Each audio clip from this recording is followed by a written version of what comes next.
তো ওই দেখা যাচ্ছে পাহাড়, এটা ময়লার পাহাড়, যাই হোক। আর এটা হচ্ছে পাইজিত লিঙ্ক রোড।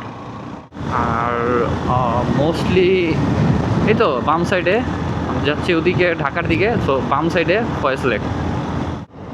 যে মাটি ধস হয়েছে এই জায়গায় বোঝা যাচ্ছে। এখন মাটি সরায় এখান থেকে রাস্তা ক্লিয়ার করবে। তো এরকম প্রায় হয়, ভালোই লাগতেছে। দুই সাইডে পাহাড়, মাঝখানে রাস্তা। এরকম রাস্তা আসলে বাংলাদেশে কমই আছে। চিটাগং সাইডে আসলে এরকম রাস্তা দেখা যায়। মনে হচ্ছে পাহাড়ে কেউ সবুজ চাদর বিছায়া দিছে।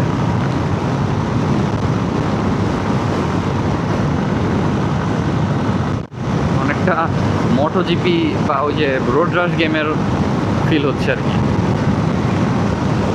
একদম খুব সেম মনে হচ্ছে আমার রোড রাশ গেমের সাথে।